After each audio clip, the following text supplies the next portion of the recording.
Buildings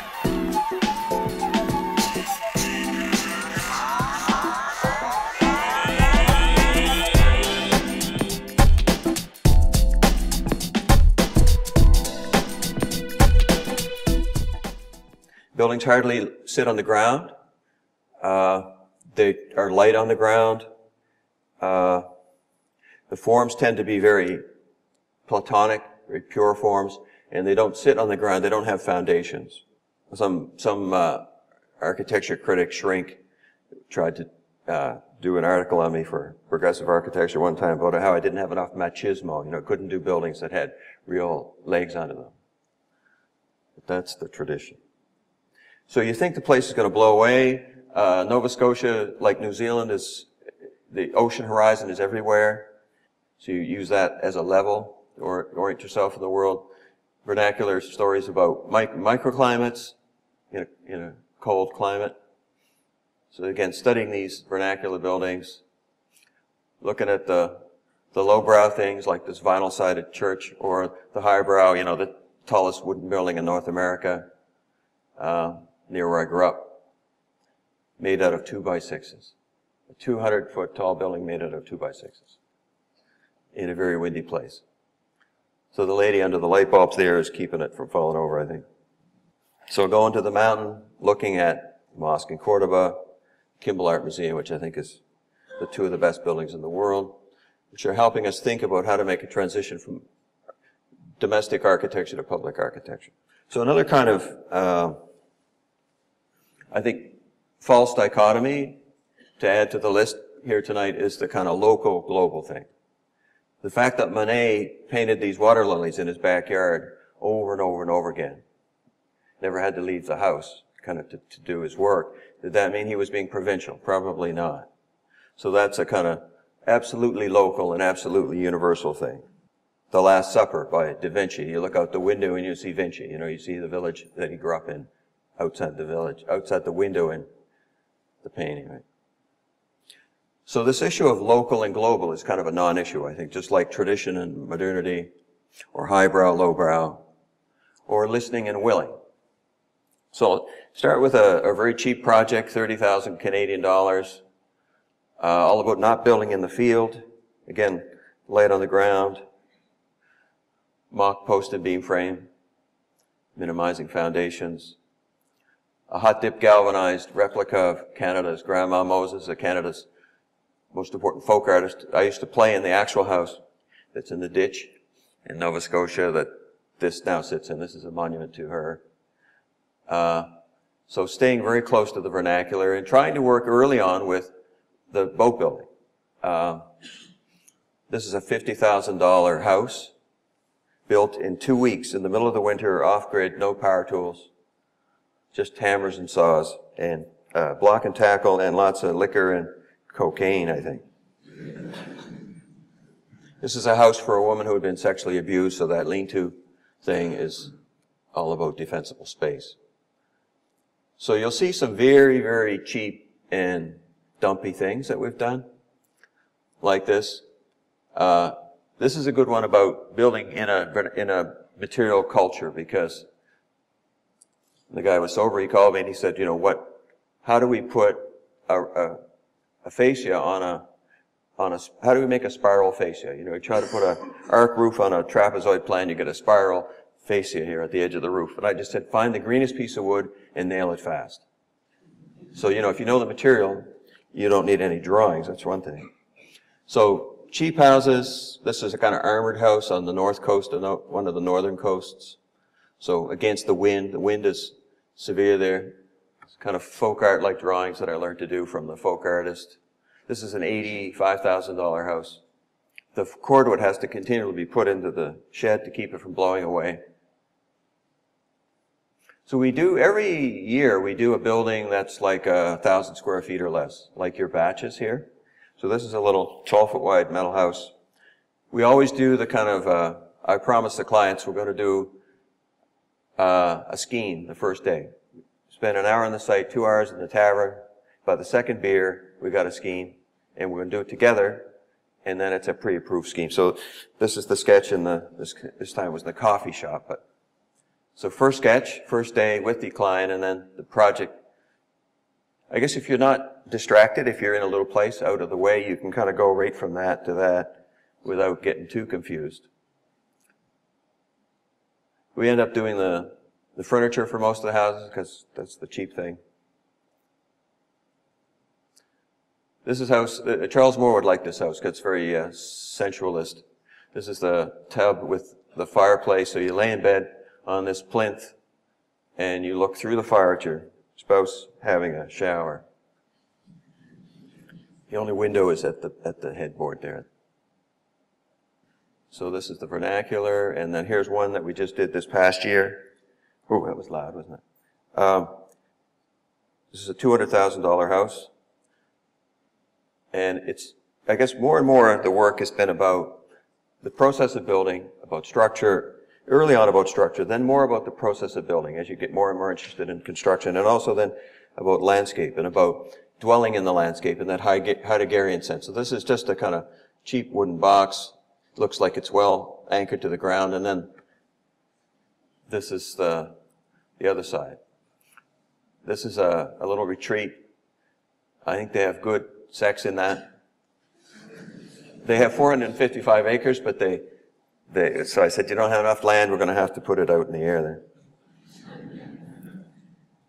Fifth elevation.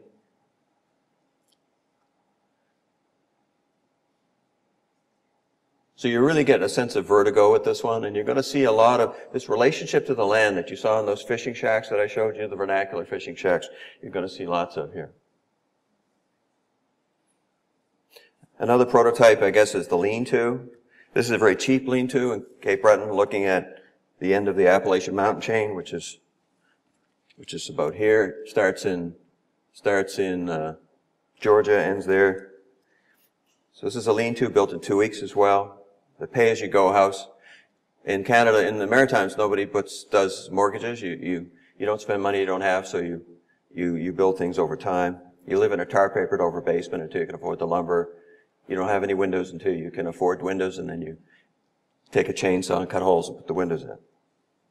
My dad used to say to me, that guy driving the Ferrari there, he doesn't own that. The bank owns that. So this is a pay-as-you-go house. It's a weather viewing platform for weatherman, all about looking at Cape North, the end of the Appalachian Mountains, and the North Star's up there. So the building is really secondary. The primary thing is the landscape and framing the landscape. It has eyelids. We call this the eyelid house. It's got all these eyelids inside, and they shut down. And when we do those, we always do other ones at the same time that are similar. So this is another lean-to house, a little more. This is like super expensive for us, $125 a foot. It's like a high end. And this is the first sketch, the first day with the client. That's me and the two clients.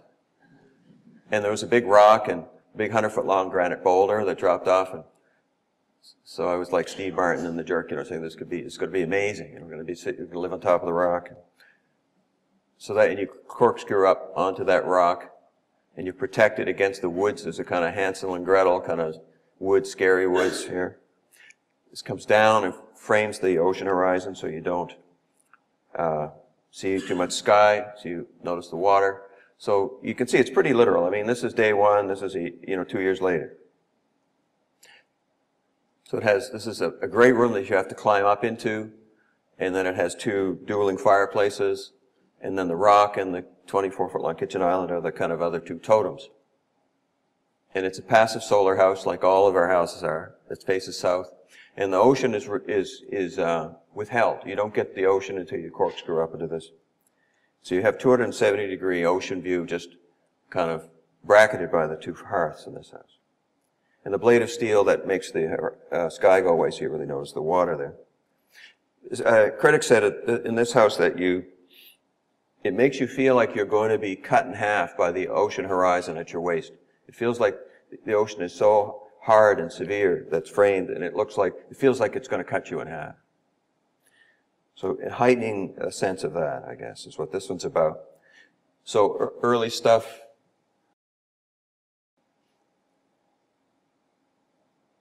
Again, always going back to the beginnings of things, looking at farm buildings. This is kind of like, I guess, the farm version of the Kimball Art Museum by Lou Kahn here. So we do projects a lot by making these microclimates in the landscape and conserving the site, not consuming it. Just a bunch of little metal tin cans sliding past one another.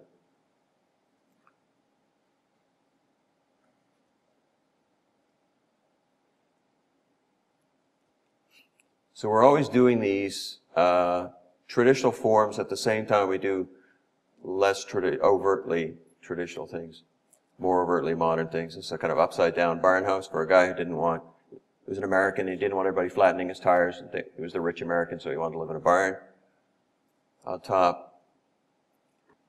So I have these relationships with these elders, I call them, in the community.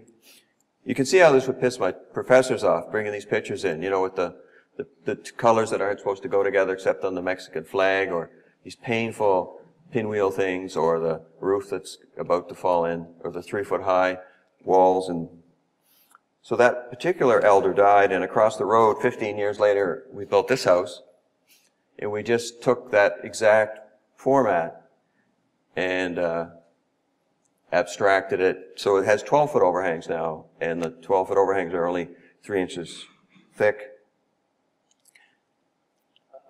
Just a big shingled, it's like a racing skull. The ocean is here, the sun is here, the space is cross ventilation, stone and concrete floor. You sleep in the manure sheds on the end. Little niches for the temple guards to protect the temple. It's a kind of spooky place in the woods. It's like a ship upside down. The curved rafters, curved beams. They're just beams, they're not arches. Made by a shipbuilder. There's a more recent one, working with this kind of zero eave detail. Thinking of the building as monolithic, the roof and the wall as the same. Seeing how zero we can get, always making a courtyard. These are the drawings that the computer doesn't like to do. So we wonder all the time, you know, whether we should just do this. You know, it makes maybe a better world, you know, a better built environment to just not be going for the hit record all the time. So I'm called the village architect, and so if you're the country doctor or the village architect, you know, sometimes your country doctor, someone comes and they just need to take 2 aspirin and go to bed. You know, you don't need to do brain surgery on them. And other times you need brain surgery. And sometimes I think these projects, the ones that you don't see published, that we do all the time, that make good villages and good streetscapes in the city and so on, are maybe what we really should be doing. I've always been interested in the problem of the good generic, you know, like Henry Ford, right?